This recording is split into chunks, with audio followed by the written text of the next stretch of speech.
मसीह यीशु में तमाम देखने और सुनने वालों की सलामती हो।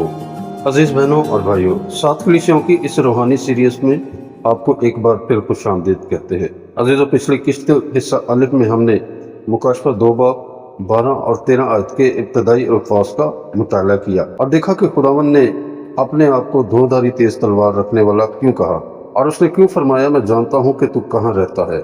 अजीज बहनों और भाइयों, आज हम हिस्सा बे में मुकाशफा 2 बाब 13, 14 और 15 आयत का गहराई से मुताला करेंगे। हम देखेंगे जहाँ शैतान का तख्त है से क्या मुराद है, और इंतपास कौन था और यीशु ने उसका नाम लेकर क्यों याद किया, और बलाम की तालीम क्या थी और इसने इसराइल को कैसे गिराया, और निकुलियों की तालीम क्या थी और खुदावंद इससे नफरत क्यों करता था। और सबसे अहम सवाल ये है कि क्या यही खतरात आज भी हमारी कलीसियाओं में मौजूद हैं। अजीज बहनों और भाइयों, आइए आजी के साथ खुदा के कलाम के सामने बैठते हैं और पाक रूह से दुआ करते हैं कि वो हमें सच्चाई की राह दिखाए। अजीजों, हर बादशाह की एक सल्तनत और एक तख्त होता है जहाँ से वो अपना इख्तियार जाहिर करता है। बाइबल हमें बताती है कि खुदा का तख्त आसमान पर है, और कलाम खुदा ज़बूर 103:19 आयत में लिखा है कि तूने अपना तख्त आसमान पर कायम किया है। लेकिन मुकाशफा 2 बाब 13 आयत में हमें पहली बार एक और तख्त का जिक्र मिलता है, यानी जहां शैतान का तख्त है। ये अल्फाज हमें चौंका देते हैं। क्या शैतान का भी कोई तख्त था? क्या खुदावंद किसी मखसूस शहर को शैतान के तख्त की जगह करार दे रहा है, या इसके पीछे कोई गहरा रूहानी महफूम है? आइए आयत को आयत, तारीख को तारीख और कलाम को कलाम से समझते हैं। अजीज बहनों और भाइयों, हम चंद अहम निकात पर गौर करेंगे और जानेंगे कि ये शैतान का तख्त कहाँ है और ये परगमन में ही क्यों था। नंबर 1, जहाँ शैतान का तख्त है इसका असल मतलब क्या है। अजीज बहनों और भाइयों, यीशु फरमाता है, मैं जानता हूँ कि तू कहाँ रहता है, जहाँ शैतान का तख्त है। आइए सबसे पहले एक बात समझ लें, यहाँ यीशु ये नहीं फरमा रहा कि शैतान खुदा की तरह हर जगह हुकूमत करता है। शैतान का तख्त, अजीजों, शैतान खुदा का हम मर्तबा नहीं हो सकता। वो एक मखलूक है, खालिक नहीं। लेकिन बाइबल इसे इस दुनिया का सरदार बताती है।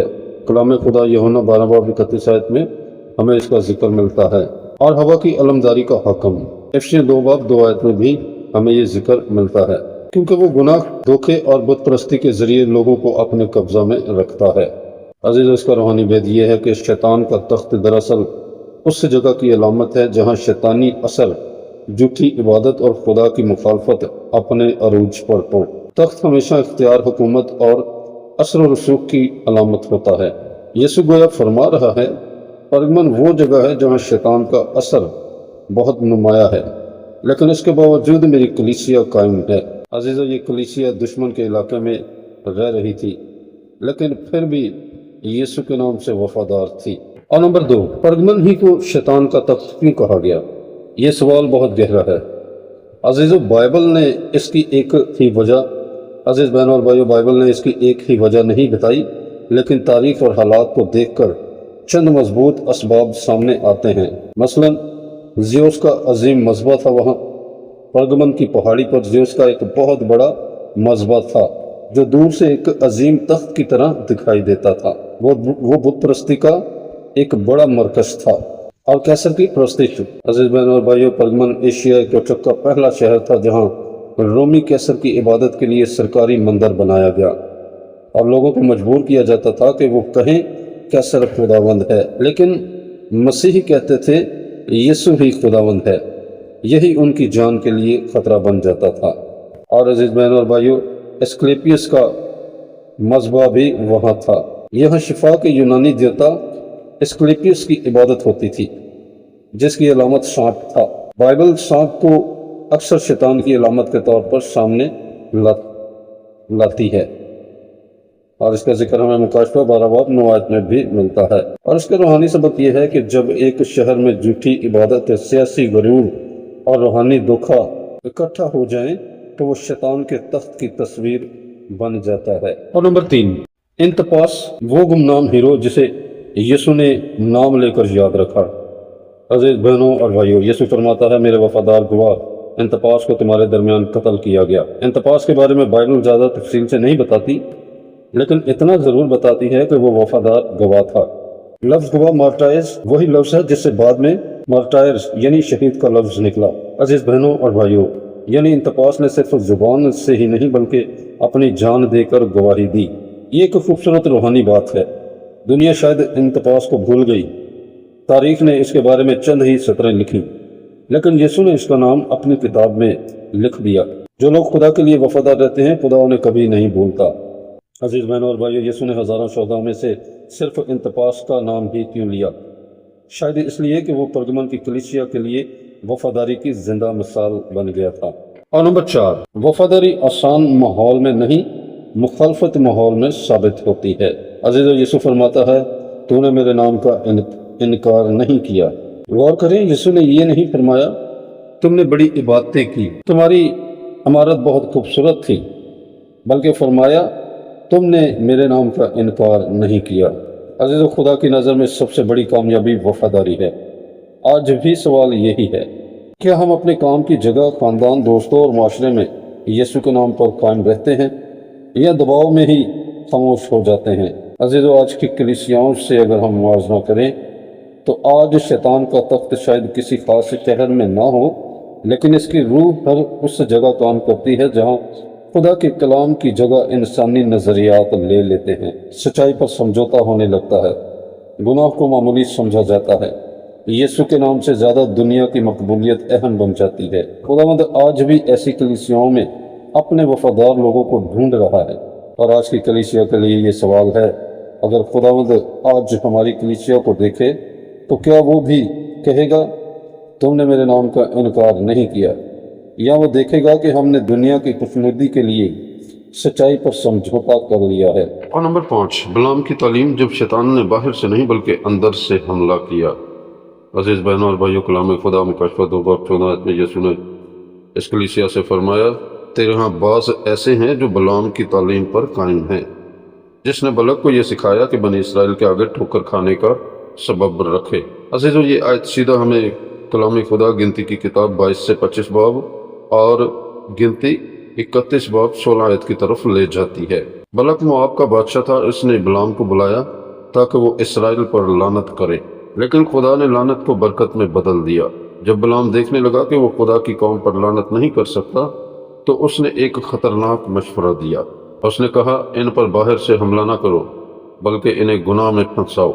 चुनाचा मोआबी औरतों के जरिए इसराइलियों को बुत परस्ती और हरामकारी में मुब्तला किया गया, और वो कौम जो दुश्मन की तलवार से न हारी थी, अपने ही गुनाह की वजह से खुदा के गजब का शिकार हुई।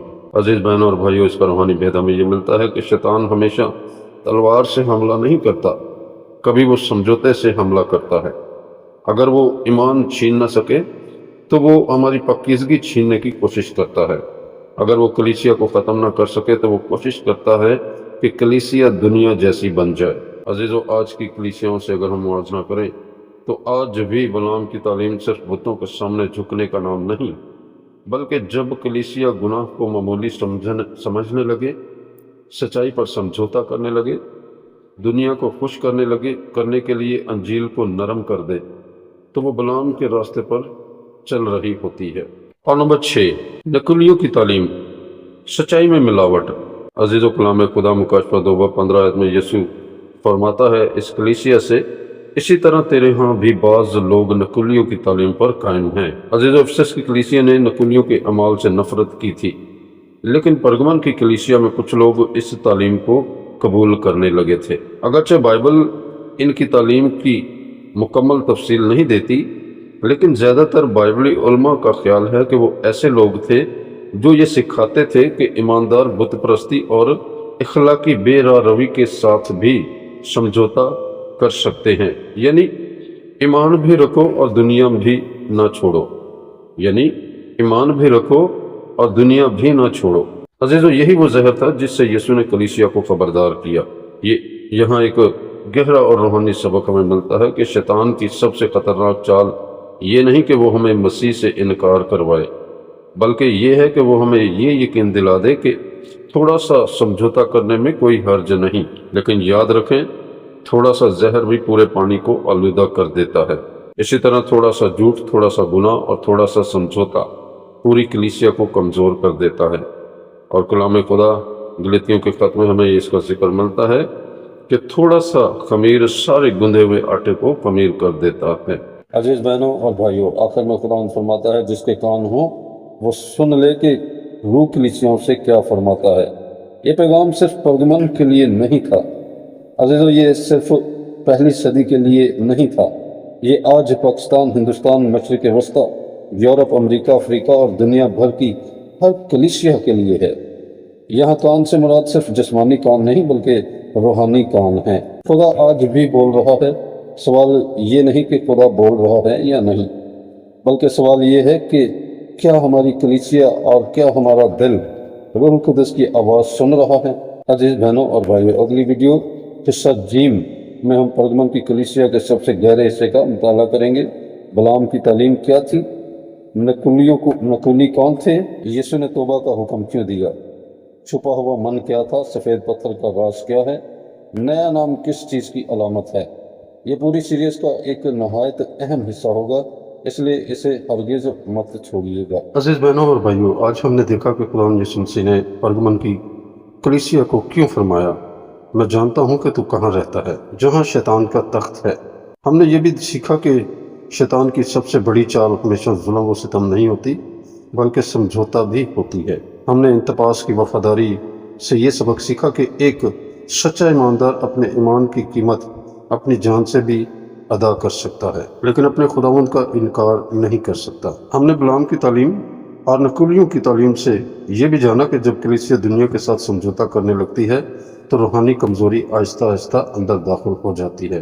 अजीज़ों, आज भी खुदावंद अपनी कलीसिया से यही सवाल करता है, क्या तुम मेरे नाम पर मजबूती से कायम रहोगे या दुनिया की खातिर मेरी सच्चाई पर समझौता कर लोगे। आइए हम सब अपने दिलों का जायज़ा लें, क्योंकि खुदावंद हमारी अमारतों, हमारी तादाद या हमारी शोहरत को नहीं बल्कि हमारी वफादारी को देखता है। अजीज़ बहनों और भाइयों, अगर आज का खुदा का कलाम आपके लिए बायस बरकत रहा है तो बराए करम इस वीडियो को अपने अजीज़ों, दोस्तों, व्हाट्सएप ग्रुप्स और सोशल मीडिया पर ज़रूर शेयर करें ताकि खुदा के कलाम की रोशनी ज़्यादा से ज़्यादा लोगों तक पहुँचे।